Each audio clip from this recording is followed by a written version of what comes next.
The revolution is here. New Money Dynasty. Let's get it.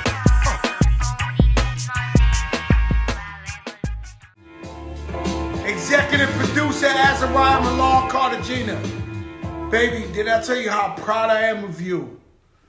15 years old, executive producer of your own show, showing the other young ladies they could be bosses. Years ago, men used to take women for granted. They were only good to stay home. Now you could be an executive at 15 years old. I'm proud of you. I'm on my New York shit. What's good, y'all? My Knicks is looking good. Today I got a show for you. I know this week has been kind of weird. This week has been I don't know, it's just been weird.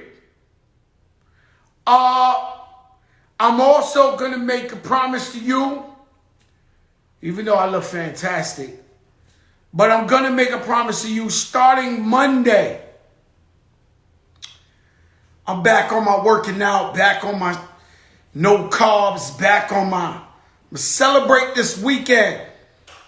Shout out to Memorial Weekend as well. You know, we always think about the barbecues and everything, but a lot of guys protected us and lost their lives, and a lot of families gave their family members to us, man. So shout out to all the veterans and everybody out there.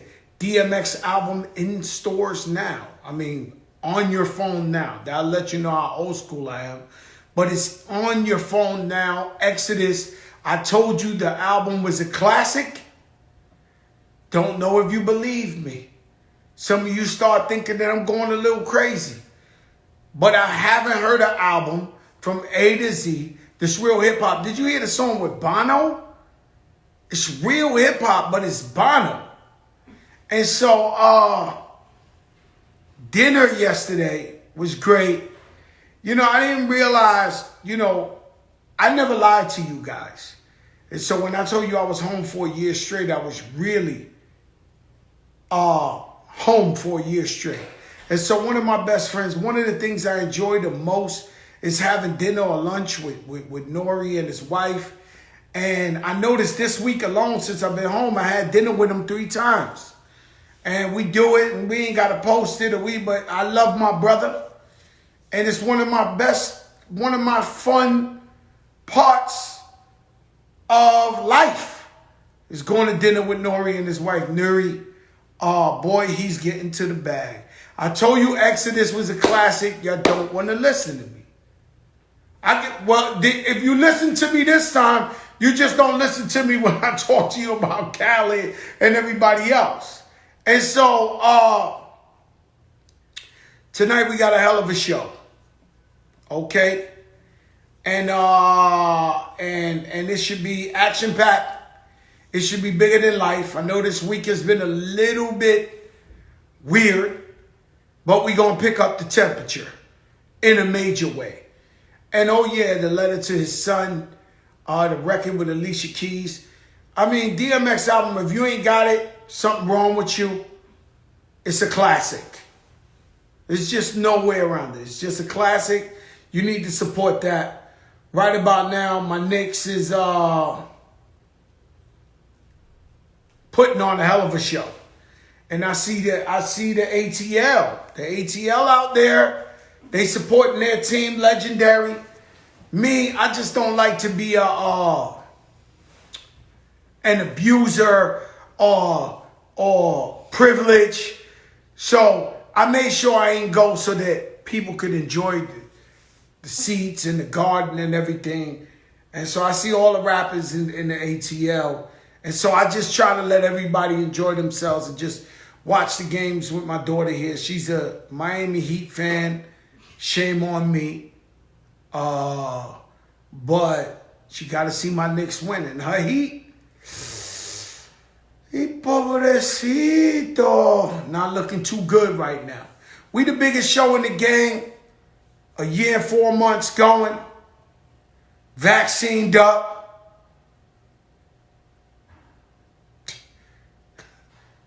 We the biggest in the game. And so, nah, LeBron, he looked like the old LeBron yesterday. But when you play like that, God bless LeBron. I ain't even gonna tell you, you know, I know my sports shit. Like on a major in a long time. That LeBron being that athletic, dunking all over the place, I haven't seen that. At least this year, I haven't seen him play like that. And so I'm thinking the whole time, hopefully he's saving that for a real series. Man, these guys, this tough. I'll tell you, y'all Hulk is 4-5. What's up, baby? And so, the Knicks got to play an A game to beat Atlanta. Atlanta has serious pieces in their arsenal. So we have to play. Yeah, I know I've been talking about it. I've been talking about the D.M.X album, Hocus. That's what this is all about. That is what this is all about. What it is all about. And so, we out here. You know what I'm saying? So that's what this is all about. D.M.X's album, being a classic, doing this thing. My brother DJ Khaled just dropped that video. What's the song? I did it, I did it, I did it. When Meg Thee Stallion flies in. Come on, man. Guys out here shooting $3 videos, man. Khaled out here got people flying in from the sky on speedy boats, on horses. Come on, man. Restoring the feeling. Restoring the feeling.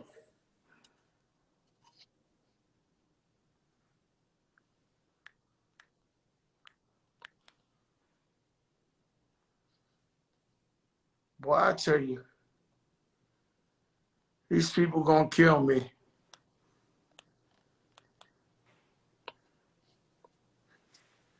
Because this week, the guest God, because I worked on my game to make sure y'all had a ill week.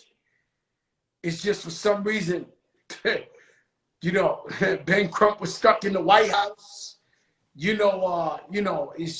just, and if you don't believe in yourself, damn, ATL just took off. I looked down for 1 second, and they took off on the guards. And so, if you don't believe in yourself and you don't fight through, champions fight through. Anything that's standing in front of them, they fight through. So me this week, the guest guards try to fuck with me a little. Know what I'm saying? And I had Ben Crump. I was hyped.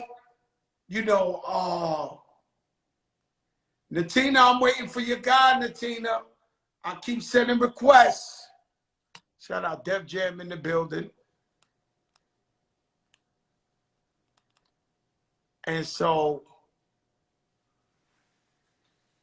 but you gotta fight through it. And so the whack gods is trying to fuck with the God and tell them, yo, man, they ain't come. That's not what's going on. My health is perfectly fine, guys. My health is perfectly fine. But I don't know if y'all noticed, but every birthday, Fat Joe birthday, about 2-3 months prior, I work out hard, no carbs, so my cheekbones. So when you see me on my birthday, my cheekbones look like I'm boxing. Like Floyd Mayweather. You know about them cheekbones? When them cheekbones look sucked in? That's how I like to look for my birthday, like, you know what I'm saying? And this year, we're going to do it B-I-G. Like another level of, last year, we thought we was going to die. We're going to do this another level. This birthday, oh, man. Yo, Mayor, what's up? Yo, Mayor, you know what? I threw up a couple of sneakers the other day. Legendary ones, by the way. Shout out to my brother Raul. And you ain't comment. You ain't comment, man. You supposed to be a sneaker god. You supposed to know what I showed them. That wasn't no regular shit.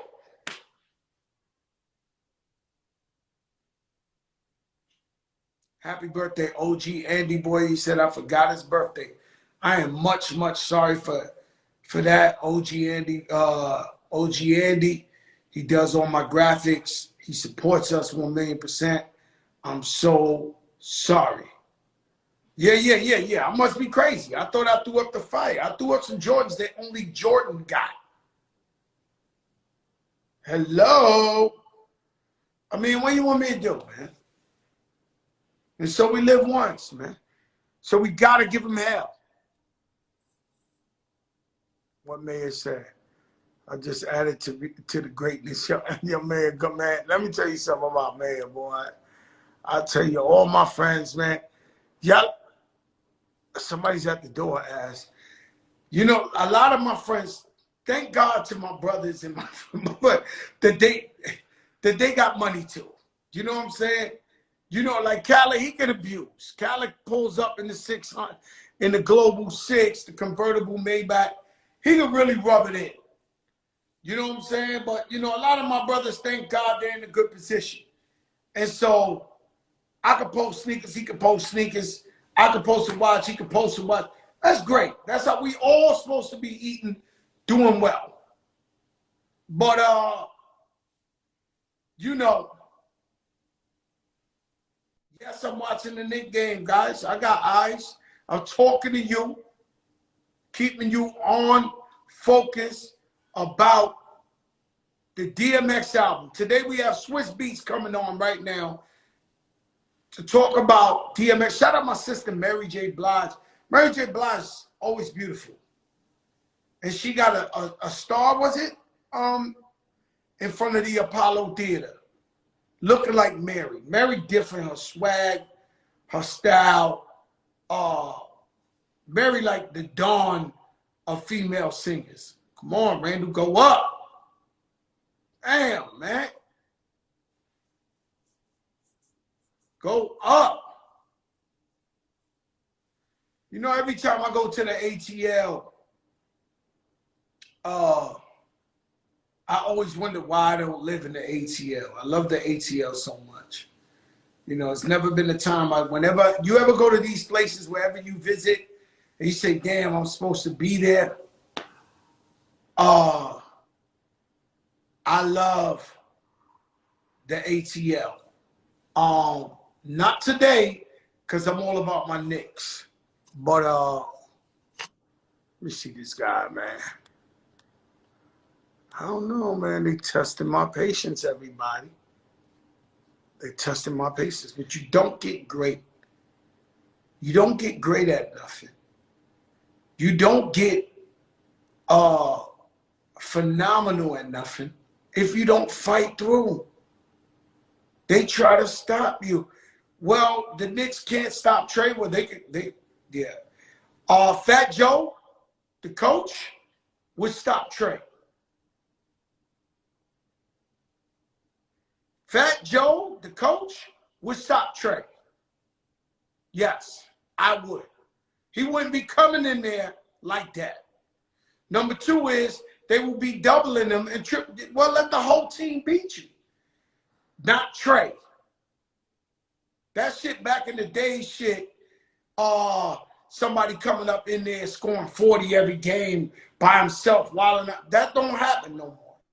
I don't know why the coach, I fuck with Coach Thibodeau. I don't know why. Yo, Swizz request, man. I don't know why they not just collapsing on this guy.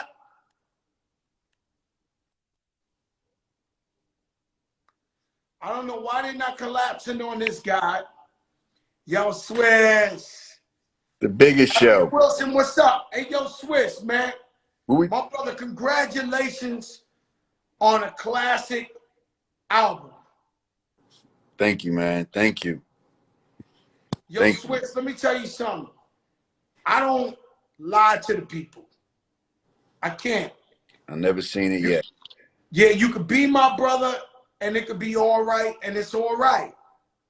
But if you make a classic, I'm going to throw it on the megaphone and say it every night. It's a classic album. I listened to it today with my daughter. Wow. It's a classic album. Like, you know, Thank I've you. been listening to it, but what's the feedback? What people been talking to you about? What they saying to you? What you been hearing? Man, it's been overwhelming. It's been an overwhelming with the support, with the love from the younger artists to the older artists, you know, and to see, you know, from across seas, and to see people loving this body of work that my brother X put together is just amazing. And to have, you know, the family back together, Rough Riders, Def Jam, D.M.X, like that's authentic hip hop right there and how we started. And to be able to give people that in 2021, although, you know, our brother made a departure on us, I'm happy for him and I'm proud of him for making such a great body of work. And I was his assistant. That was, you know what I'm saying? Let me ask you a question. Was this album the same exact way when he passed? So if he was alive, would this be the same album that we would be getting today? Yeah, I didn't change anything. The only thing that changed was two things, matter of fact. Two things changed that we changed. The name of the album was supposed to be called It's Dark and Hell is Hot Again. Mm. You see? So that was the energy. And then when he left us, it didn't feel appropriate no more. It made it feel more personal because we was going to get to Exodus. He wanted to do another album called Exodus. But the word Exodus, he spoke about so highly to the point where he got it on his neck. He named his son Exodus. He wanted to name another album Exodus. And so it just felt like this one was supposed to be Exodus, especially the meaning of it even moving to the next level and things like that. And you know, his energy. So that album was the way it is now. That was great.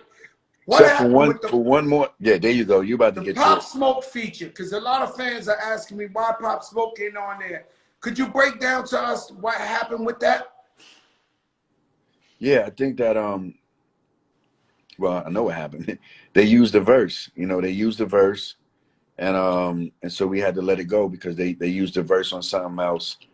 And we went with Moneybag Yo, because X wanted to do something with a young artist, and you know, Moneybag Yo, we love his work. And I was playing like a song in the studio, Moneybag Yo, and X was like, "Yo, see that right there? I can mess with that flow right there. I like him." And so that came to mind. And shout out to Moneybag Yo for turning around the vocals so fast for us to put this together. You know, there's so many places to go with this, but the way I envision going with this, and in New York, we're getting our ass whipped right now, but we'll come back. We're a second half team. The Knicks will come back. But when you first started producing, right, was X already working with other producers? Yeah.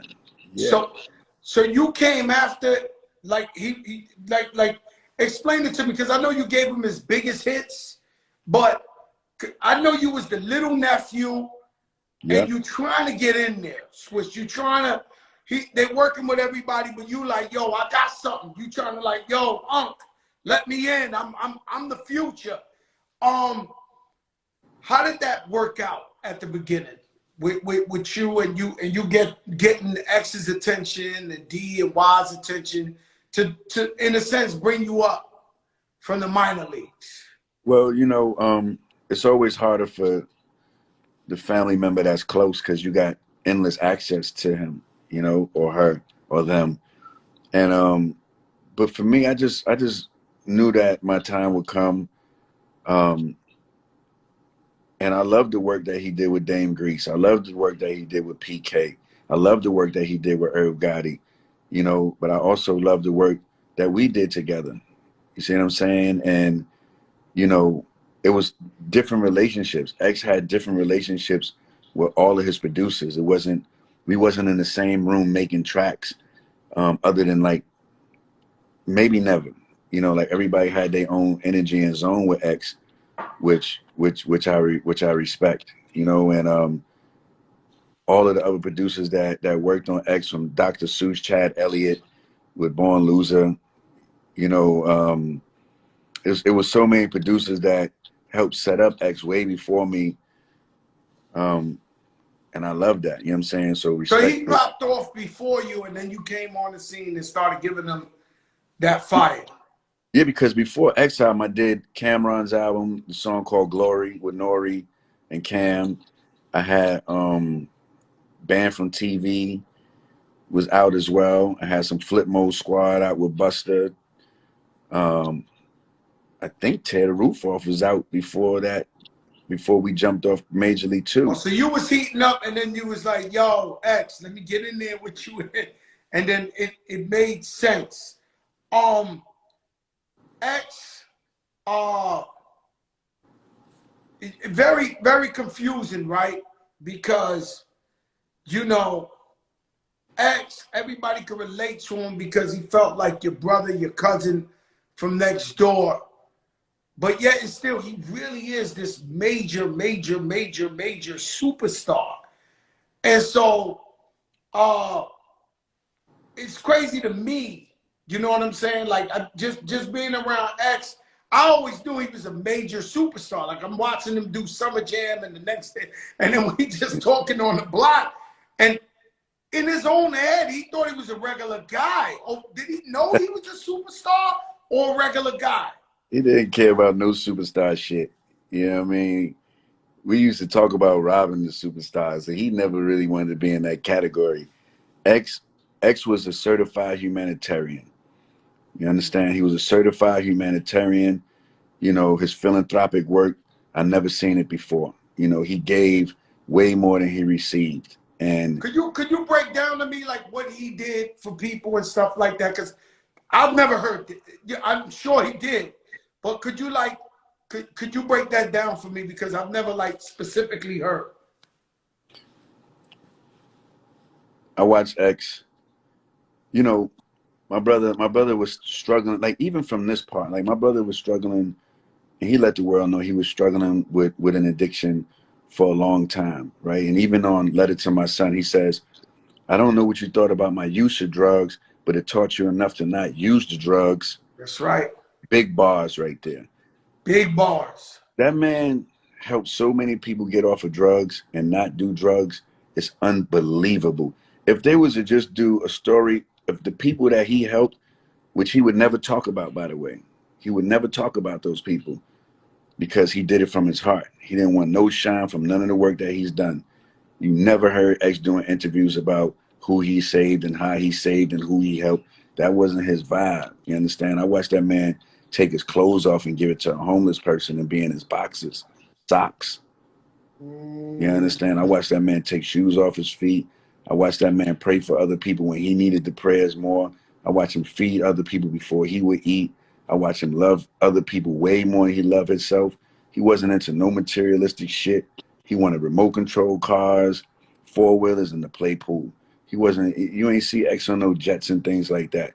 You understand? He was the real deal. You know what I'm saying? That man used to have 30 million, 40 million in the bank and write his music in abandoned buildings with a small radio.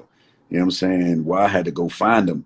Like, this is real, real, real. He's different. I know, like, they try to compare him to other artists, you know, but they just two different people. You know, they like to say Pac.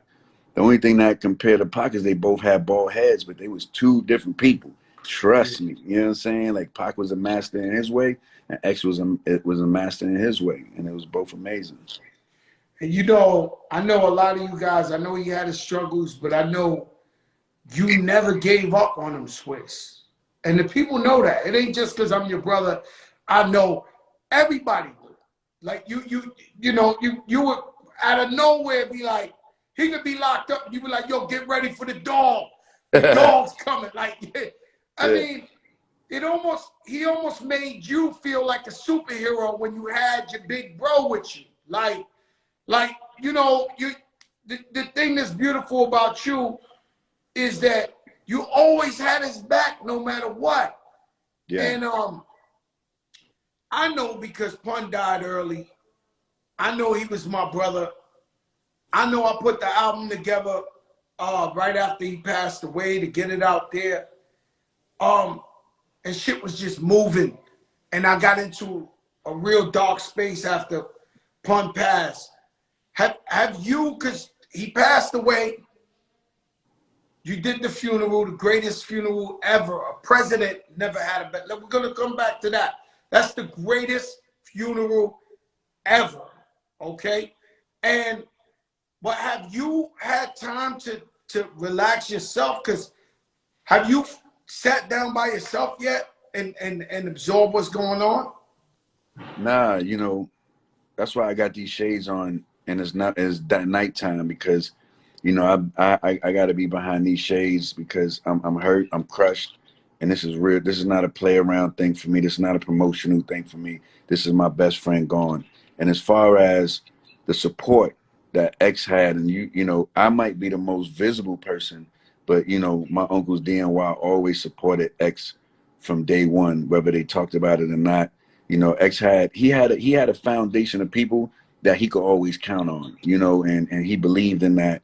And although everybody might have not been on the front line and in the visuals and things, you know, we as a family protected X for many a years, which is why you never heard nobody putting their hands on X. You never heard nobody dissing X. You never heard none of those things because there's a back room office that was being ran with the X movement. You understand? Now I might have been on the front line because I'm a musician and I produce those records, but you know, we all collectively held X down. And but you know, me and X personal relationship as brothers is something that's different from music also. And I known X since 15, and he trusted me with his life, and that's why we got to keep going hard. You know what I'm saying? Yeah, you know, this album is like, it's a classic to me. I never thought in my life I could hear an album that's real hip hop, but got hit records and it's flawless from A to Z. I didn't think I would hear this 2021 because even New York rappers are rapping like they're from somewhere else. You know, no, it's real talk. Right. I hear it. I'm not mad at nobody for what they do. And I don't criticize nobody for what they do. But me personally, never thought I could get, because this is the closest thing to a boom bap, real hip hop album, but you got the Bono joint, which is phenomenal. The Skyscrapers. You got the A Keys record, which is phenomenal. The Leather. So this album is big, but yet it's street. And so how did y'all even come up with this album in that way? Was that always the plan? Like keep it street, but go for the gusto? Well, you know, the plan was to get X back in the space where he belonged. You know, he was ready to come back, and after he did verses, the people gave him the energy he needed. The people gave him the courage he needed, you know, because when you get up there in age a little bit, you start to question yourself, do people even want what you have to offer? You know, and every grown person is going to go through this at some point in their life. Every big star is going to go through this at some point in their life where they start to question their craft and question their space. And I could see him doing that. He might not have talked about it, but I could see him questioning his space. So when he seen that love from Snoop and that love from everybody showing him the love in verses, it gave him life to the point where we didn't even leave LA. We kept that same fuel burning to finish the album in Snoop's studio. You know what I'm saying? Snoop would cook for us dinner every night. He created an amazing environment. X had a smile on his face, and it was commendable to see two brothers in our culture celebrating each other. No animosity, no bullshit, no hate. Snoop is cooking dinner for us every night. It blew my mind. It blew my mind. He could cook. Snoop could cook. We ate every night, baby. We ate every Yo, night. let me tell you something. Snoop's, My whatever Snoop daughter, and Martha Stewart got going on, that shit working. listen, my daughter loves Snoop, but she loves Snoop because he's like a superhero. Yes, he Right? So is. all these kids love Snoop, but I told her, yo, you know, Snoop from the streets, mama. And Murder she, was the you case. know, he rocked 187. that blue. And she looking at me like confused, like Snoop. I was like, yo, he from the streets. But his heart is so pure and so beautiful that he's one of the best people I know on earth, just as a human being, as a person. And Nah, just the Snoop. way you describing it, Snoop got it. Snoop is a different type of superhero. And that's why when you look at artists like Snoop and you see their longevity, it's not by coincidence. It's by really being a great person. And Snoop, he gave us his house for X to feel comfortable in. Not his physical house he lived in, but his workspace. And I'm talking about the carpet that he laid out for X. It just gave X so much life. He would come and check on Dog, listen to his verses, and X would look for him too. Like, man, and I like it because it made X a little competitive. Like, now I gotta get my stuff right. 'Cause Snoop gonna come in here, and he wanted. It was like steel sharpening steel, and it was the perfect dynamic. And I just would love to see more of us doing that in our industry. You know. you know, we tried. You know, I got vaccinated, man, so now I'm a little bit out more. You invited me to the studio. It was me, you, 2 Chainz, Styles P. And I noticed you've been doing sessions. B. Dot don't know why you ain't invite him. B. Dot from Elliott Wilson. He know, I gotta put that out there. Well, isn't Elliott Wilson supposed to bring him with him? They're partners. I don't know. But I mean, B. Dot said. But how many jobs? Anyway, Hold on. How many jobs y'all want me to have? See, this is the thing. You know what I'm saying? Like, how many jobs? Like, how many jobs y'all want me to have, man? God damn. I didn't personally invite it. You know, we doing these listenings. You know how to reach out. You got my number. But shout out to Beta. I actually like Beta. He a good guy. now he's a real, real good guy. In the thoughts too, because I know X passed. You love him. The people got to realize how many kids he got. He got a lot of kids. A lot of kids lost their father, bro. Nah, that's real talk. That's real talk. No, because in the process of, we lost D.M.X and we love the X. And a lot of kids lost their dad. That's the realest shit you said on this whole joint. And I'm sitting, right, and I see you at the funeral, and you say, yo, I got you, I got everybody. You know, the one thing because I know death changes a lot of things, right? Death changes a lot of things. You might have a relationship with X that you don't have with his baby's mothers and all these type of movable parts. It's almost like a watch with shit moving all kind of ways, right? Yeah. And so he got a bunch of kids. You know me, I know I have relationships, like you said, individually with people. Like even my own crew. Sometimes I get mad. I try to bring everybody together. Be like, everybody love each other. Because one day I'm going to be gone. And everybody got the individual. Pistol Pete got his individual relationship with me. Rich got his individual relationship with me. Everybody got Cal and everybody. And I hope that when I pass, everybody still get along and come together as a unit. And so I heard you say, you said, yo, I got everybody. And I thought to myself, to be honest with you, from situations that happened to me, I said, damn, did Swizz just say he got 17 kids or 16 kids? That's a lot of pressure to say that, Swizz. And I mean that in the most genuine and best way. I do, you know what I'm saying? And I will do all that I can do. I'm genuinely and naturally a giving person, and I care a lot. And when I seen his kids on that stage, I had a hard time on the side of that stage seeing his kids on that stage. But with these different things, it's protocols.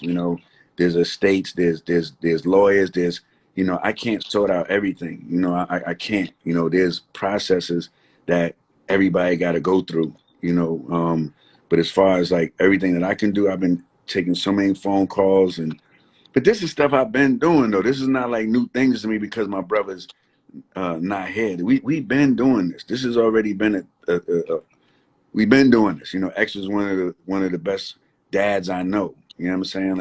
Like he's a real serious dad. He really loved his kids, and his relationship that he had with his kids, you know, that was his thing. He kept it very private, which is why I was surprised when he did Letter to My Son. Cause I was like, man, like dog is like, he really taking it there on this, and which led me to have his oldest son Xavier hear the album before I played it for anybody. You know, I had to let his oldest son hear it because I knew that this song was on this album, and I couldn't let him hear that when the world heard it. I needed him to prepare, or him to say, you know what, I don't like that song, or whatever the case may be.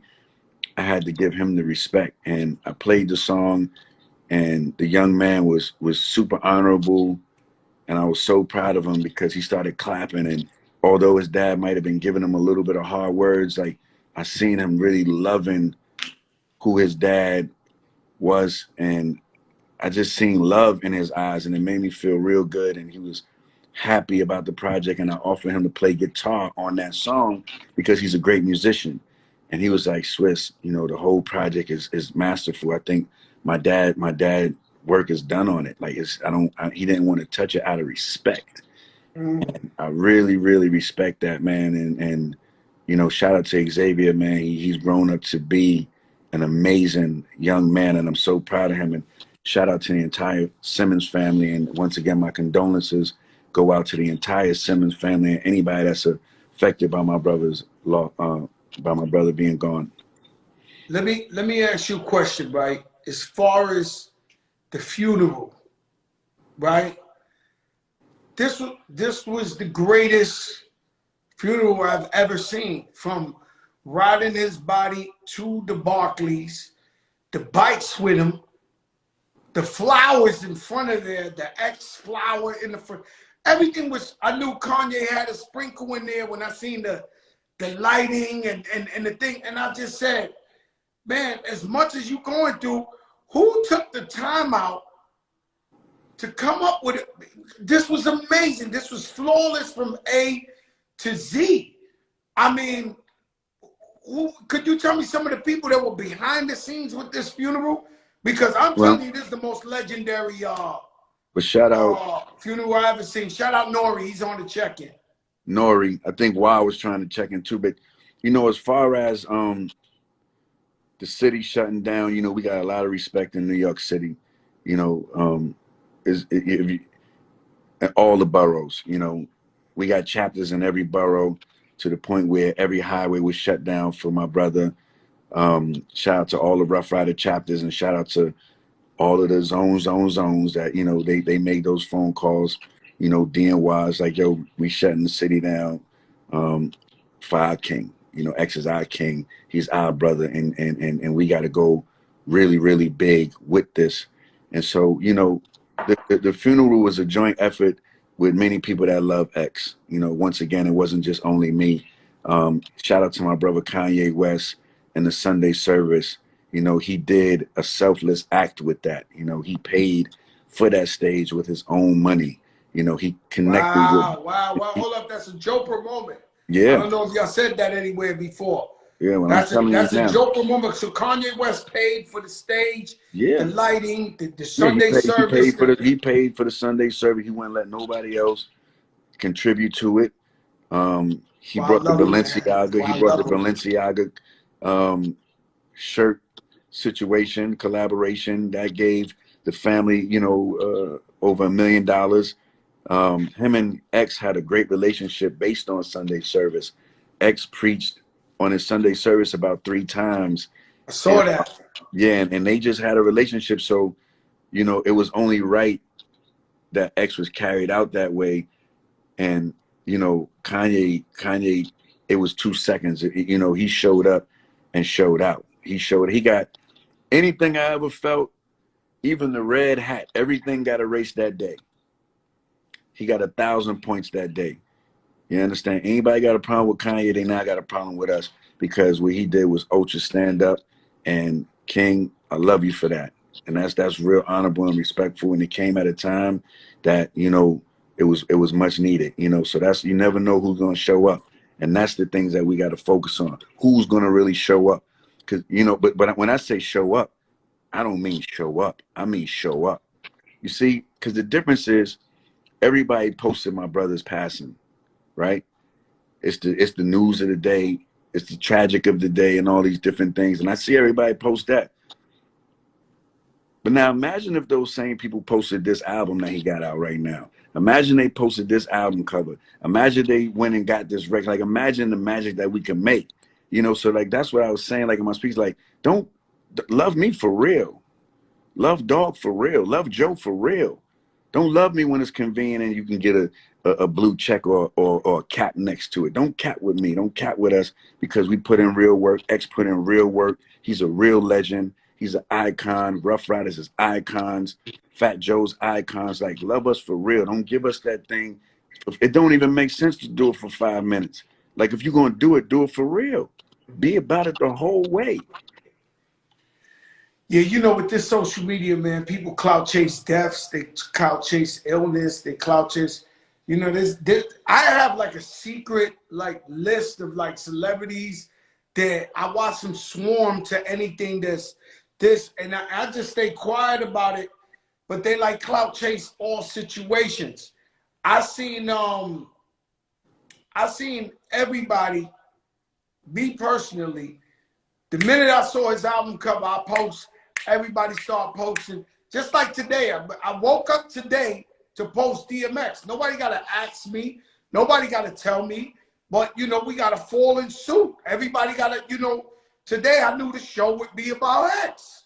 Like, you know, it's certain respect that you got to pay. You know what I mean? To kings and icons like that.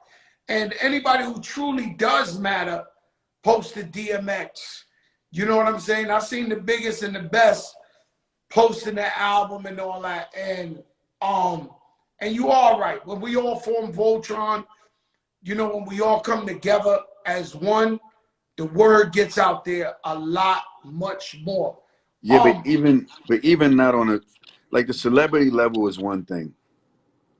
There's a lot of celebrity people that's in the streets. There's a lot of celebrities in the hoods. There's a lot of celebrities in the family. I don't even like the word celebrity. Like, there's a lot of real people in those places, you know, and I feel that we all got our own heroes. You know what I'm saying? D.M.X. just happened to be a famous hero. If D.M.X. wasn't famous, he'll still be my hero. He'll still be my brother. I'll still give him the same love, whether he had that record or not. You understand? And that's what I think that we got to do more. Forget to the outside world. Let's start with us inside, with our own family, our own things that we love. Like, show the people around you that love, you know, because, like, let's not wait till it's a tragedy to go all the way up. Like, let's do it on a Wednesday. That's why I used to do just because parties. I was throwing just because party. Like, why are you throwing this big party for you? Just because. We don't got to wait till somebody's sick. We don't got to wait till somebody's hurt. Make people feel love while they could dance, while they can enjoy. And that's why verses is important. Those artists are getting their flowers today. You know what I'm saying? You know what? Before we go verses, you know what really touched me was Andre Harrell's passing. And, you know, when Pun passed, we was in the funeral and we was all sad and crying. And Wyclef came in and he plugged in the guitar. And he started playing, and everybody looking, we didn't know what was going on. And then the guys, GB and them, they go, Maria, Maria. And Pun's right there. And that's true respect, true artistry. You know, when Andre Harrell passed away, it's in the middle of the whole COVID. Everybody's scared. I turn on my Instagram, you DJing, with Andre Harrell's vocals. He's shouting everybody out in the party. This is what you mean about celebrating people like this. Yeah, man, and shout to Andre Harrell and rest in peace to him, because he was a big believer in what me and Tim was doing. He set up the Babyface and Teddy Riley for verses. He made big phone calls. It was a chat with me, Andre Harrell, L.A. Reid, and Puff. Andre Harrell was on us every day about that one, and he brought that one home, you know, and it's like, you know, he was one of those guys that just had ultra passion. You know, I loved his mixtape Champagne and Buble. Like, y'all gotta go Google that. That's that music, like that old school music. He had that thing on blast, man. But you know, the basic message is, let's not love each other, you know, when it's too late. Let's love each other now. Love someone when they ain't even think that you cared about them that day. You know what I'm saying? Like send a flower, you know, send some flowers just because, like, it's just,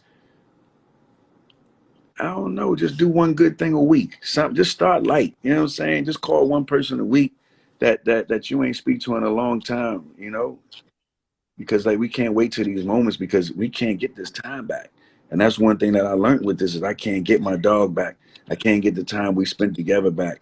You know, I got my oldest son with me now because like we got to hold everybody tight and close as much as possible.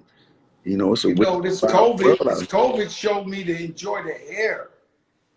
To enjoy the air, enjoy hearing, enjoying eating, enjoying family, enjoying, because it was so bad out here, so many people dropping that it's like, yo, you gotta be grateful for everything, you know, and that's part of the reason we come on this show every day and just inspire the people. You know what I mean? This is inspiring. There's people going through real shit.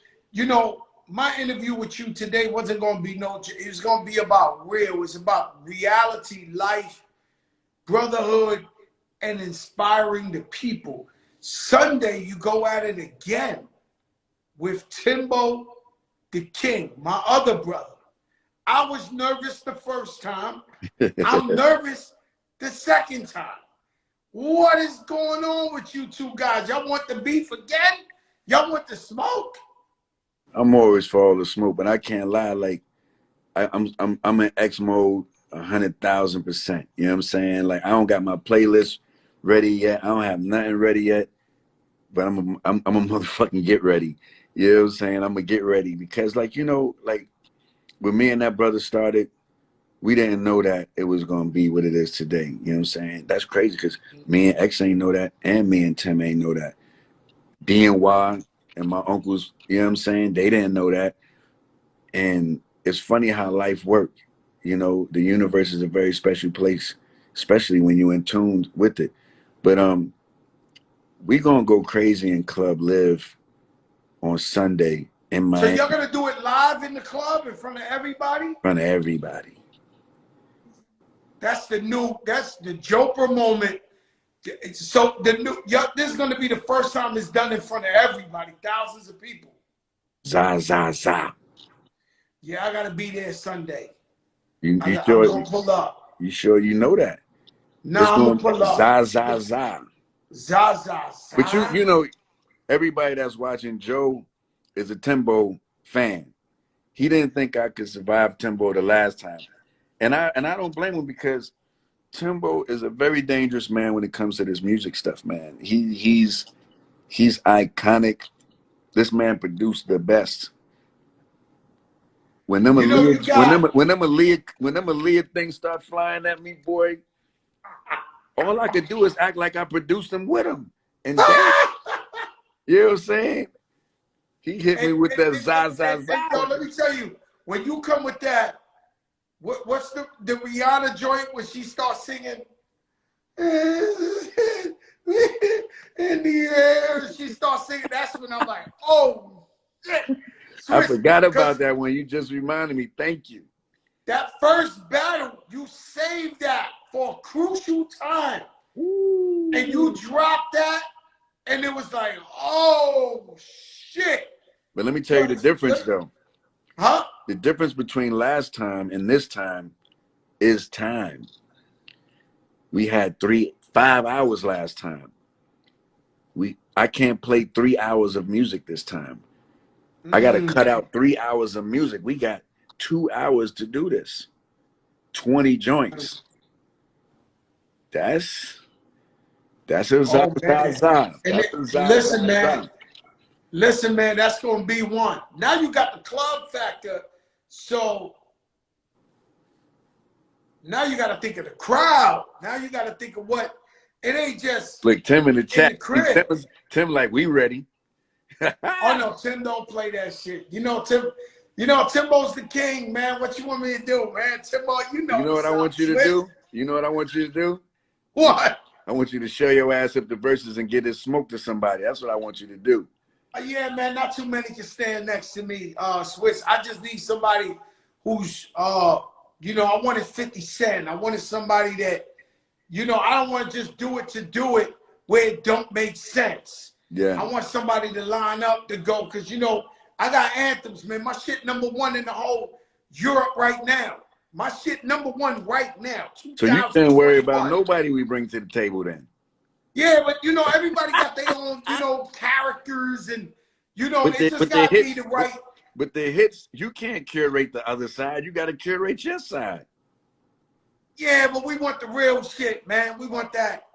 You know what I mean? Like that Gucci, that Jeezy, that, you know what I'm saying? So you want that? So you want that with 50? 50, where you at? He heard this a million times. You know, I've been told him. I know. I got too much love for 50. I'm just like, yo, that would be the one. You know what I'm saying? Other than that, I don't. Well, what about you versus Ja Rule? No, and I can't fuck with Ja Rule. I'm telling y'all the truth. Ja Rule, you gonna have to get the biggest guy to battle Ja Rule. I'm telling you, I do shows with Ja Rule. Ja Rule will stand up there and make 40 #1s in a row. People be forgetting they got short memory.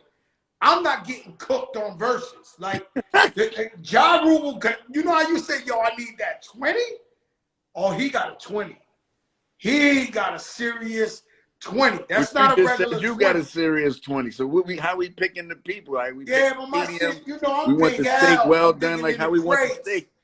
Huh? I'm low Joe. I'm digging in the crates. I'm Big Al. And then I hit you with a New York, and then I hit you with some lean back. But Ja got street joints too. Ja got those records. It's a different type of battle, man. It's a different, like Ja Rule. But y'all got those R&B records. Y'all got those records that I think that I like that better than you and 50. I ain't gonna hold you. Swizz, I will be there Sunday night. So you can't turn on the speaker because I want to play. Even hold though D.M.X's album. Hold on. Why are you running away from it? You cannot. Don't. No. I'm not running away. I'm not. I know about Ja Rule. This is why nobody is rushing to battle Ja Rule. But that's why I brought it up. Fucked up. That's what the reason why I brought it up is because you said the zone, za. So I said, what about Ja Rule? No, Ja Rule too much of a zone, za. I'm telling you this. Nobody wanted with that guy. You know, there's boxers that they so good and they hit so hard that even though they're not like the champ yet, people don't want to fight those guys because they know you're gonna fight for 12 rounds. But if you're a boxer, you're a boxer, and you from the Bronx. Yo, Swizz, man, you know I ain't scared of nobody. Don't do that to me, man. But yo, Swizz, check this out. This is how I started the show. This is how I'm gonna end your segment. Even though it's D.M.X. Day, this is my favorite Swizz Beatz song of all time. Let's go. Hit that. Right, you sick for this one. This one.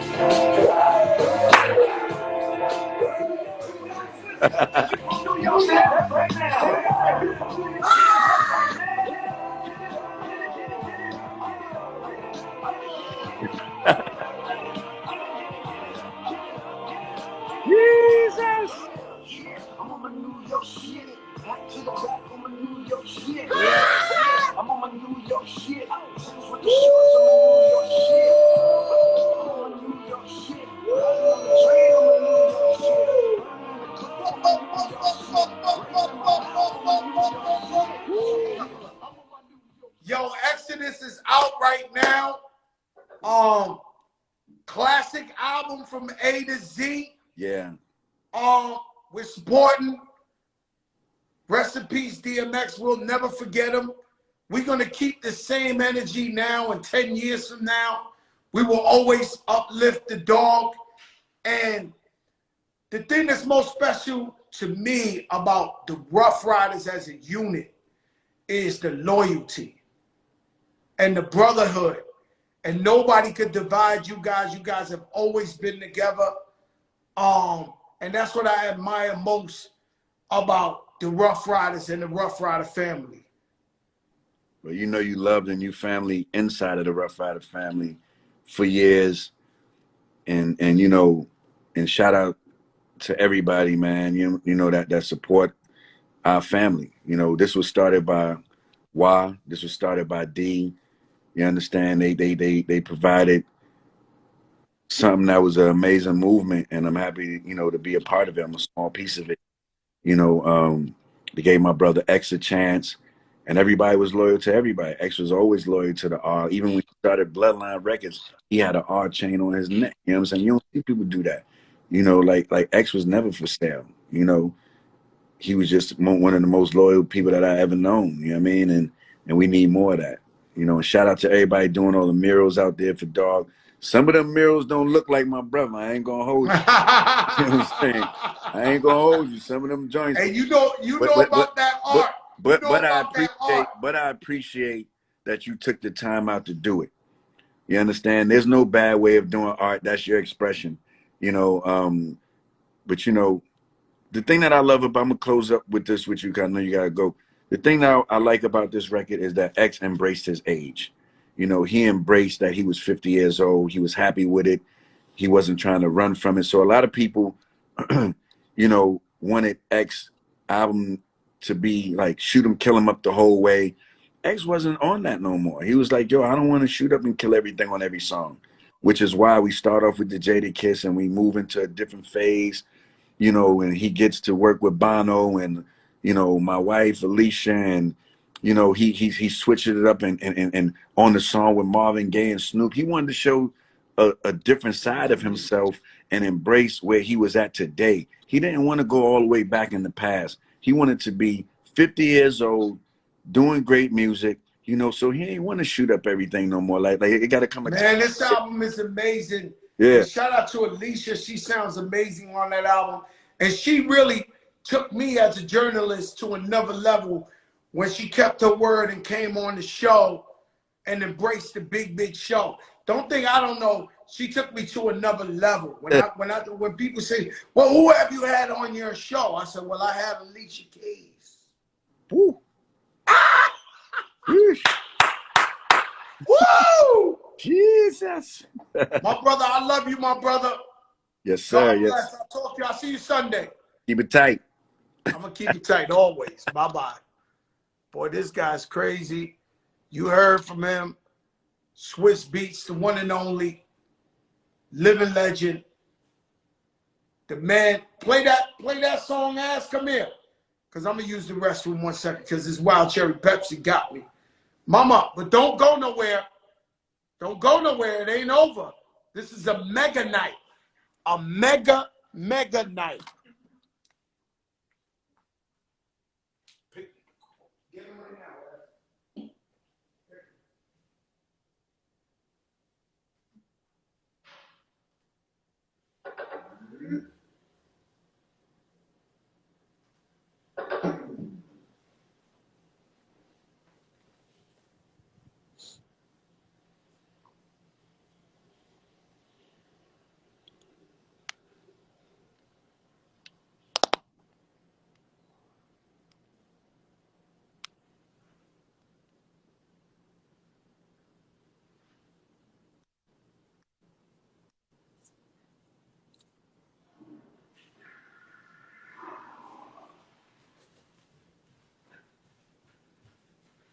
Did it? Yes.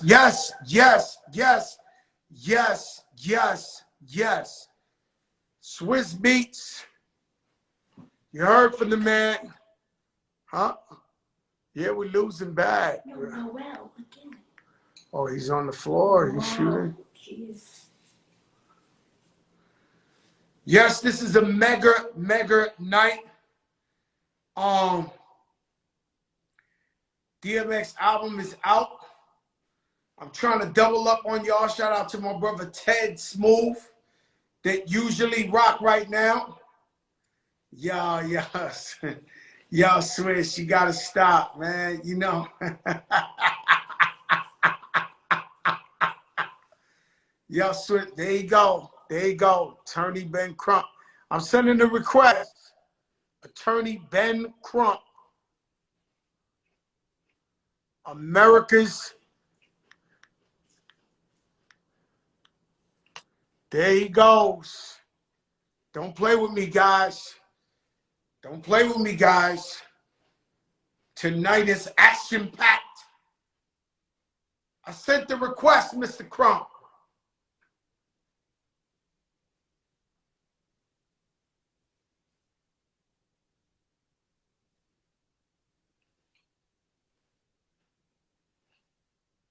Mr. Crump sent a request because I sent mine. Nah, the people got to hear from Ben Crump. It's been a year. Mr. Crump sent a request. There he goes. There he goes. All right. You there? All right. Yo. Y'all listen. Y'all listen. The Honorable Ben Crump. I know you love me, man. I know you love me. You know, Joe, on verdict day of the Derek Chauvin trial, what did I do? I reached out to your brother to say, we going live. Yo, Ben Crump, man, 1 year since George Floyd passed away. You've been doing this your whole life, fighting for the people.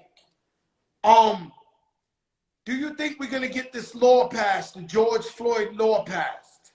You know, I do, Joe. And before I answer that question, I just want to give all your followers, your listeners, just the truth of how much you hit me up on DM, you text me when you see us fighting for justice for whether it's George Floyd, whether it's Botham Jean, whether it's Breonna Taylor.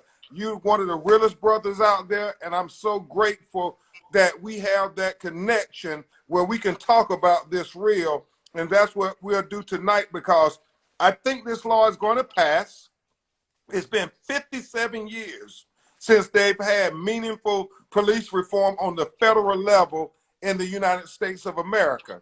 And so we have to remember what history has taught us, Joe. Martin Luther King and John Lewis was marching on the Edmund Pettus Bridge in Selma, Alabama, but it was Jimmy Lee Jackson who got killed, and it was his blood that finally got us to get the Civil Rights Act passed. And so here we are in 2021, and it's George Floyd blood that's finally going to get us police reform and hopefully prevent some of these just unbelievable, unnecessary, unconstitutional, unjustifiable killings of Black and brown people. You know, I just want to say, I know how historical you are. I know the path you've taken, what you are yet to do, bigger and better things. And so I'm honored to talk to you, brother, because I know what it is historically, what you represent and what you do for the people. What I wonder is most difficult for you is a lot of times when you represent the victim, right? You have to work with prosecutors and hope that they do the job, that they do the work. And so is that frustrating to you? Have you ever said, man, let me go up in there and try this case? Man, you pray about that every day. You try to educate our people based on the Constitution. It's only the prosecutor who can arrest somebody and charge them and convict them. All we can do, Joe, as private civil rights lawyers is sue them under a civil rights wrongful death lawsuit, which we have done over and over again, and we're undefeated. In all these high-profile police shooting cases, we've never lost. We've either got a big verdict, over 7 figures, or we got a multi-million-dollar settlement. And one of the things I try to do, Joe, is raise the value of Black life. with all these cases, even if it's single-handed, because it's my belief that if they have to keep paying $27 million on George Floyd, if they have to keep paying $12 million on Breonna Taylor, $10 million on Andre, then we want it to become financially unsustainable for them to keep killing black people unjustifiably. I would love, Joe, to close down my police brutality division and be home with my daughter like I am tonight, and not have to go from city to city fighting for black life.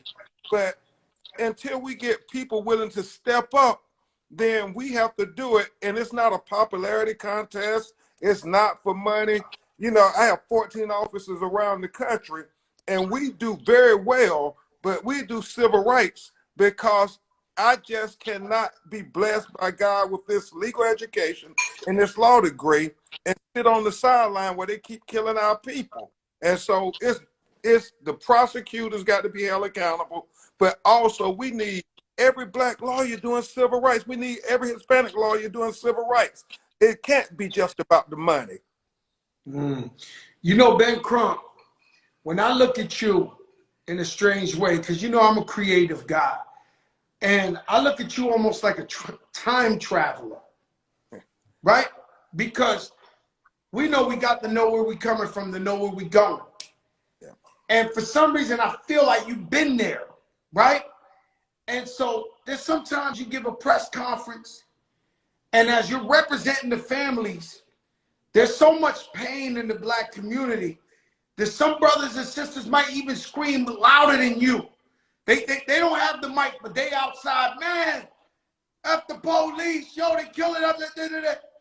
And I've noticed in many of these in these press that you do, you laugh to yourself, you smile to yourself while they're screaming over you, almost to say, brother, I know your pain. That's why I'm here. Yeah. Is that correct? Now, you're absolutely right, Joe. You have to always, no matter what's going on, keep your mind focused on what the agenda is. And so sometimes you'll smile and say, hey, brothers, I know we got to keep it together because we can't let them distract us from the mission. They would love nothing more to say, oh, it ain't about George Floyd no more because they burnt down a Target shopping center. And so one of the things I try to do is bring everybody back to center. When you see me on TV doing the interviews, I'm trying to engage people. I'm trying to educate people. I'm trying to empower our community because, you know, this election, if nothing else in 2020, showed the power we have as minorities when you looked at these urban centers, and we got the president elected in the White House. We got the United States Senate back in control of the Democrats. And so it shows them that we got power. Now what we have to do is stay focused and say, since we delivered the White House, President Biden, since we delivered to you the United States Senate Democratic Party, what are you going to deliver to the black community? You have an opportunity here to show us your actions speak so loud, we don't even need to hear your words no more. Pass the George Floyd Justice Policing Act so we can hold these cops accountable and put them in prison, have them do the perk walk, and then when they see people doing the perk walk, they are going to not be so reticent to shoot and kill us. Justice Sonia Sotomayor, I love that sister on the Supreme Court, the only Hispanic representative on the United States Supreme Court.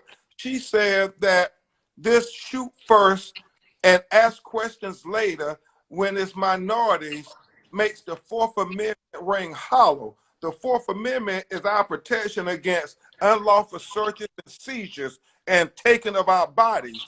And she said for too long, the Supreme Court, the highest court in the land, has said, we're going to exonerate these killer cops. We're going to let them have this qualified immunity. And so we got to fight this qualified immunity so we can save our children. That was my next question. The big battle that I see is over this qualified immunity. Meaning that, you know, black and brown people, for the most part, if they're in the inner cities, they're the voiceless. They're the people who can scream all night and nobody hears their cries, right? And so the police department or the police officers feel like they can hide behind the police department. You got to suit up to make it happen. And the qualified immunity is in the law that says each police officer will be held accountable personally if they bring injustice. Yeah. And so we have to remember qualified immunity is a Supreme Court doctrine. It wasn't a law that was made. The United States Supreme Court said in Graham v. Connor and Gardner v. Tennessee that the police only have to say 3 little words, Joe, and then they get a get out of jail pass card free. All they have to do is say, I felt threatened. I felt fear. And the Supreme Court say, well, you weren't there, Fat Joe. You can't Monday morning quarterback the police officer. You can't second guess him despite video evidence, audio evidence, eyewitness. They say if the police said I was in fear, then that's all they got to say. And so we saying that's asinine, especially with all the technology today, because, Joe, when you really think about it, the difference between Rodney King back in 1981 and George Floyd is the quality of the technology has improved. Thank God Darnella Frazier had that Apple iPhone. That's why we saw transparency. That's why we saw truth. And that's why we got accountability in George Floyd with the guilty, guilty, guilty verdict. It was because the video. Let me ask you something, Mr. Crump. Speaking of Derek Chauvin, right? Was he on drugs? Was he possessed? Yeah. You know, we believe in God, and if you believe in God, you believe in the devil, right? Yep. And was this man possessed? Was he? Joe, I think, this wasn't the first time he had done this to a minority. He did it to a black 17-year-old kid, put his knee in his back, and they had that on video. But the system was so that he got a smack on the wrist. The police unions are really the people we're battling here because they keep saying, we're going to protect our cops no matter what. I don't care how many black people they kill, how many brown people they kill. Now, you kill a white person, that's a little different, Joe, because the rule in America is white life is valued above all else. And, you don't even have to guess about it. You just look at what the courts do. When you think about death row, the quickest way to get to death row in America is to be a person of color and to kill a white person. That's the quickest way to get to death row. Now, if you reverse that, Joe, and you are a person of color and you get killed by a white person, there's no guarantee that you're going to go and be put on death row. There's no guarantee you even go into prison. With these stand your ground laws, I mean, they shoot our children and then they go sleep in their beds at night because the laws protect them in killing us, but instantly condemn us for killing them. And so that's what the courts tell us with their actions. And so when you think about that, you think about police officers who say in this split-second decision, which I still don't buy, but when it's a split-second decision, they don't shoot white people, but they shoot black people and brown people who got cell phones, who are armed, who's running away. When you think about it, Joe, there have been 8 black men on video in America killed since George Floyd was killed on May 25th, 2020, before the year was out. In those 6 months, you had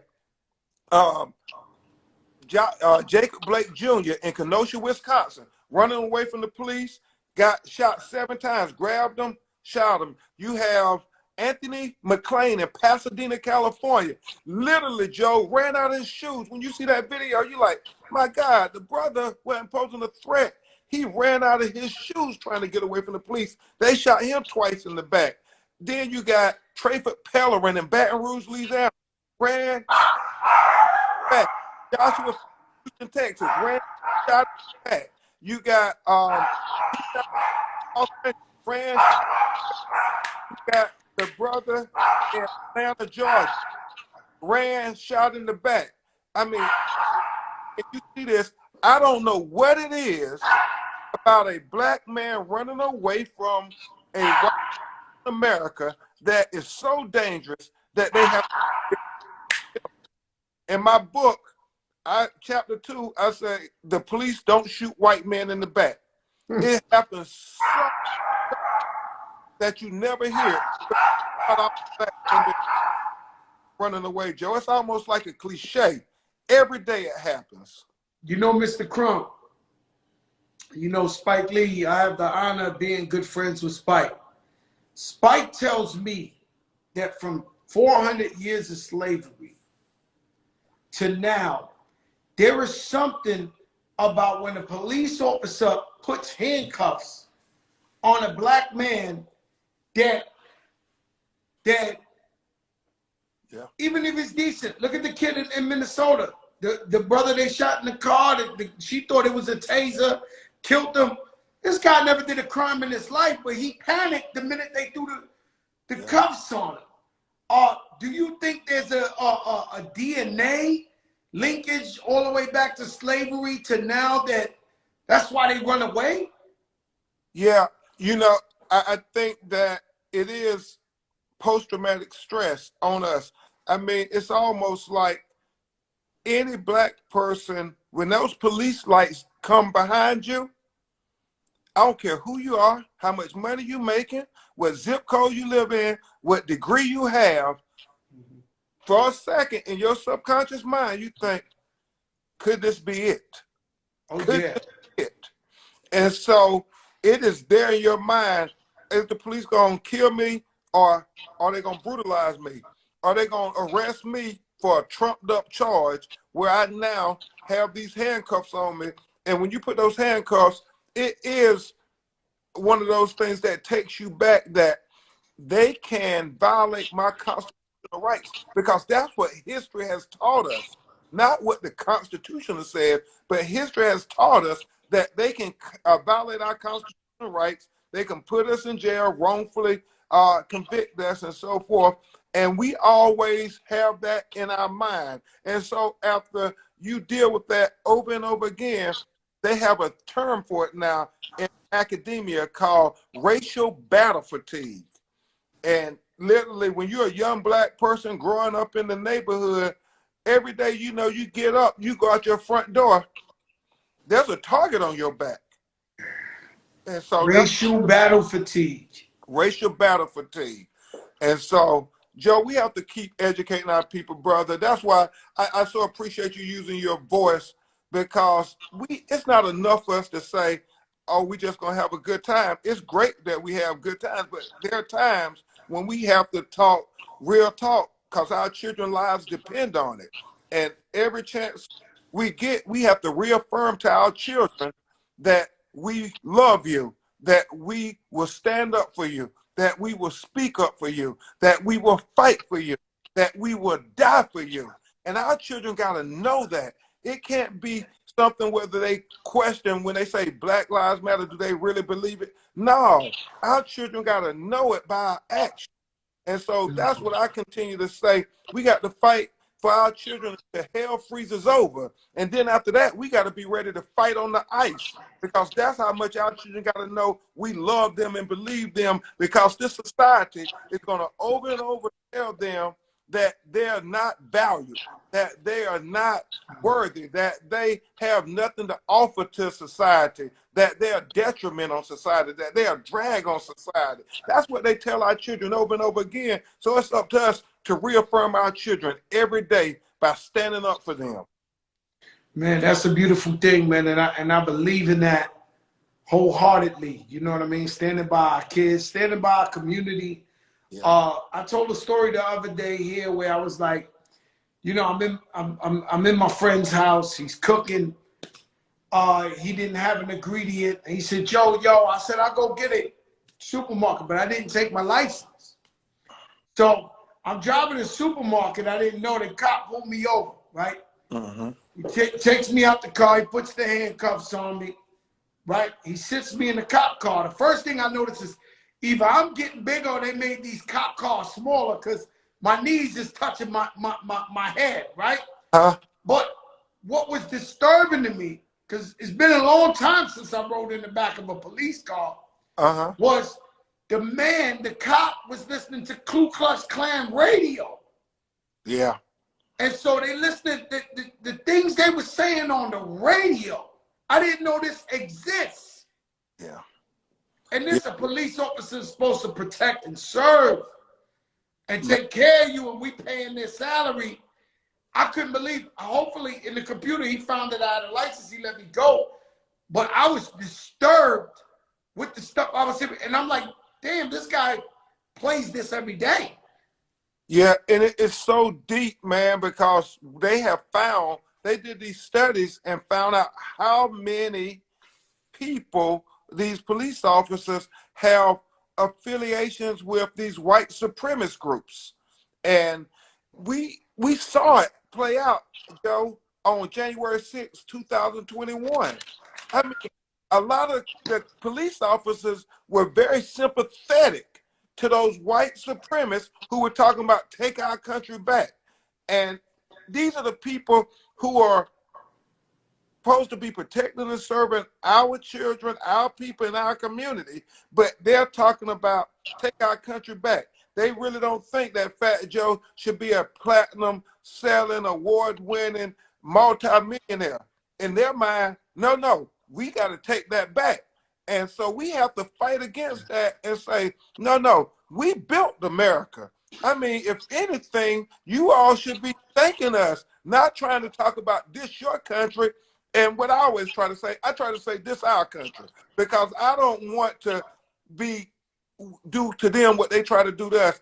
When I talk about our children, I always say it's about all our children. Man, we want all our children to have a better world. We want all our children to be able to live out the fulfillment of the destiny that God has for them and not be killed by a gun in the street from a police or choked out like George Floyd. And one of the things I said at the White House, Joe, they asked me the question. They said, well, isn't this just polarizing, where they trying to say it's civil rights versus police rights and all this stuff?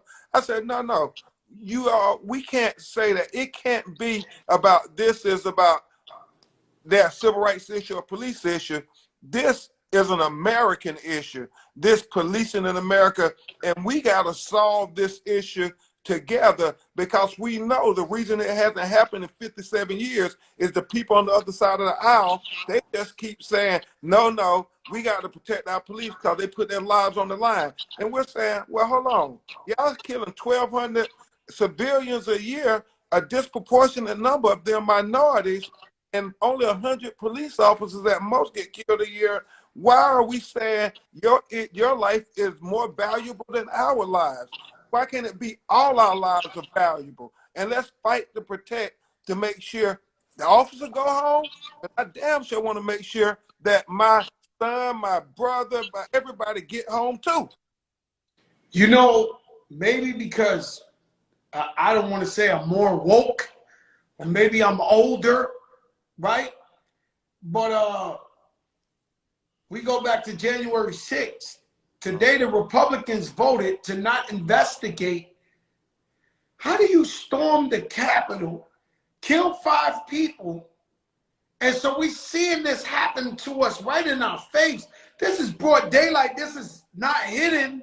This is like, I mean, they investigate everything. Yeah.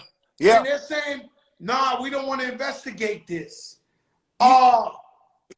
You know what it is, Joe? At least I think, and I continue to try to educate myself every day, as we all should. I really believe, you know, when they talk about whether America's racist or not, obviously what was happening on January 6th was racist people trying to say my candidate didn't win, so I'm going to do what they did to Black Wall Street, which happened 100 years ago. When it's a fair fight and they lose, then they resort to violence. And that's what they have done throughout history. So quite literally, when you think about it, Joe, you have them being so racist that when you then protest the racism, they think you protesting America. That's how racism is in America. You know, when Colin Kaepernick took the knee for Black Lives, they said, oh, he must be protesting America because racism as is American as apple pie. And, you know, we just have to always speak truth to power. And that's how they can have this demagogue of Donald Trump convince them that even though they're attacking you, they were trying to kill the Republicans too. And you they were. Yeah. And you say, well, it's okay. We still know they what they said, we know they love America. But if this was Black Lives Matter doing this, we would have murdered all of them because they don't love America. You know, and I'm with you saying this is our country too. I mean, this is I don't know where to go. Yeah. Like when I talk like this and somebody come on here, he like, well, go back to your country. I mean, I don't know. I'm from the Bronx, New York. Like I don't. But this is our country too. Like I don't know where you want me to go. Like we from here. And one thing I've loved about you, and what if we want to call what you do a movement, is inclusion. Yeah. It's very important for you to have Eric Gardner's family at the same event. Yeah. Trayvon Martin. You bring everybody together. I don't know if it's just you, but you know, the same goes with Reverend now, right? Like, so in our community, there's a lot of me, you know, and everybody's trying to be the king, right? Yeah.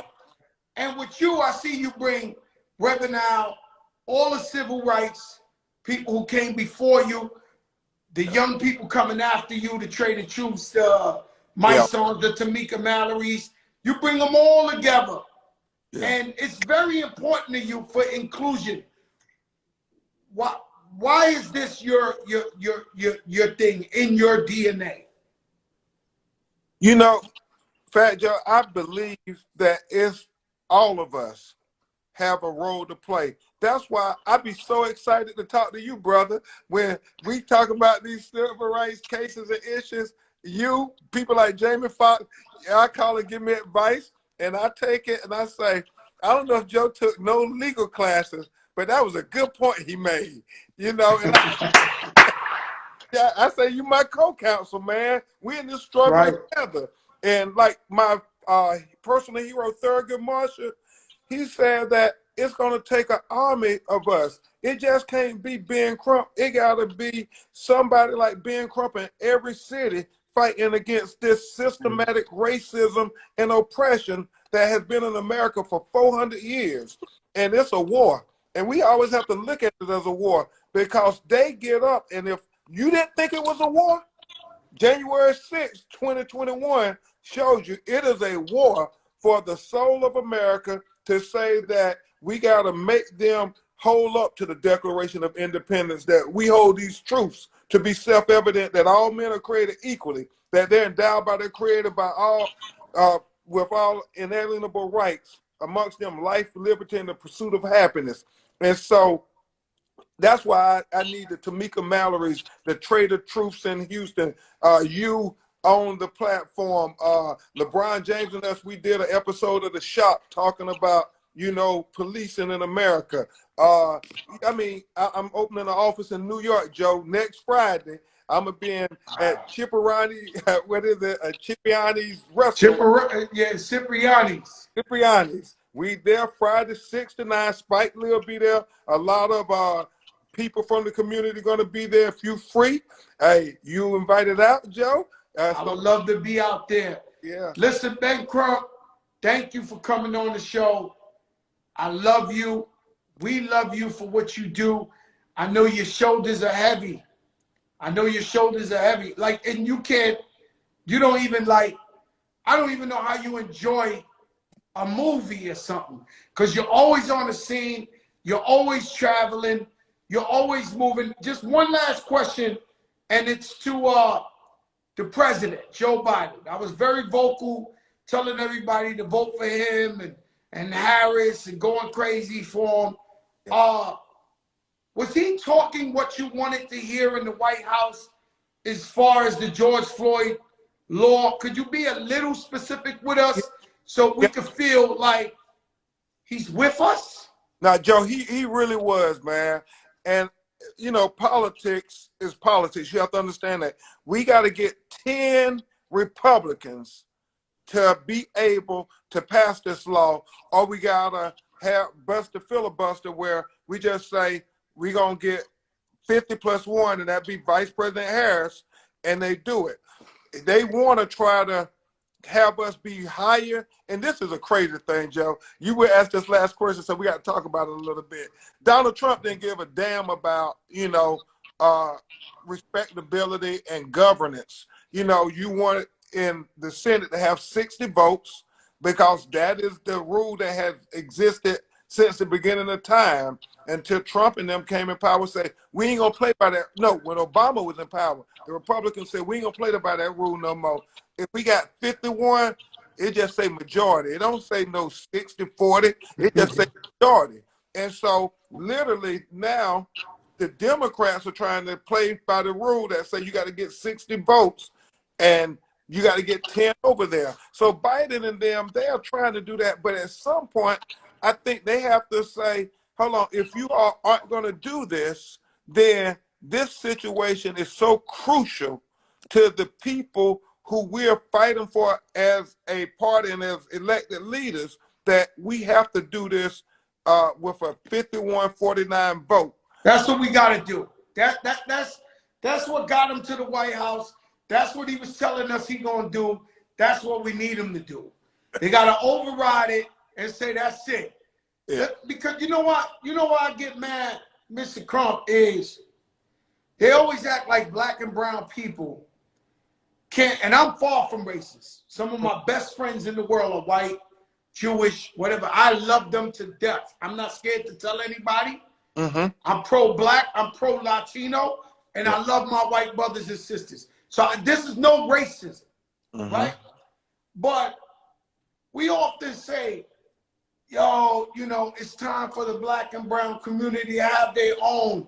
It's time for this and this. And then lately, I'm talking about private business.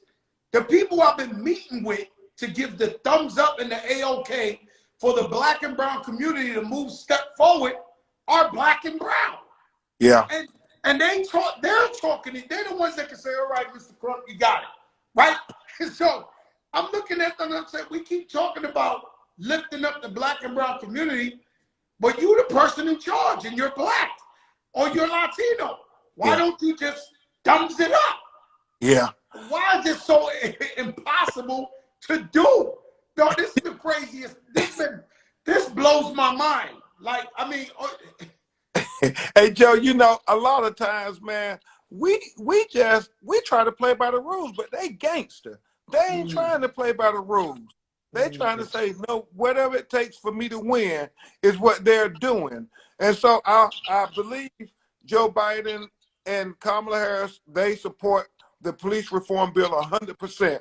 They're trying to give the Senate a chance to do the right thing. And I think that there's a chance they're going to do it.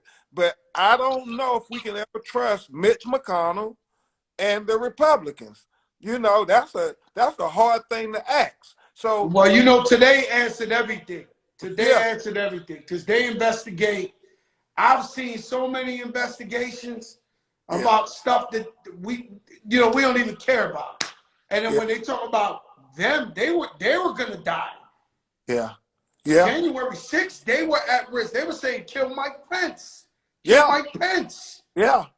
The vice president. So they were gonna die and they blocked the investigation. This is like, you know, you got a 50-1 majority. That's it. Thank you, Mr. Crump. I love you, man. Thank you so much for coming on here with us. I love you, bro. I'm gonna come back and bring George Clinton on with me next time. The R&B funk legend. Let's do it, my brother. I love you, Mr. Crump. All right, love you, Joe. God bless. Bro. Yes, sir. Listen, guys, this is a legendary night. Swizz Beatz, D.M.X album. You don't know who I know. Benjamin Crump promised him. He came. I love him. He loves us. He's fighting for the people. This type of work, it's not only hard work, it's dangerous work. It's on the front line. This is not easy work. And so, let your darkest moments bring your most clarity. I'm watching my Knicks lose while I'm talking. I couldn't even watch them lose because I was so focused. Both these interviews were legendary interviews that we had to talk about realness. Let your darkest moments bring your most clarity. Meaning, if you ever go through anything and your so-called friends, family members aren't there for you, don't lie to yourself. Anybody makes a mistake, only a fool makes it twice. Believe in God no matter what, in good times and bad times. If you don't die from what happens, it's truly a lesson to prepare you for what's coming in the future. And to stay silent is just as bad. Peace, y'all. We the biggest in the game. I'll see you Monday. The revolution is here. New money dynasty. Let's get it.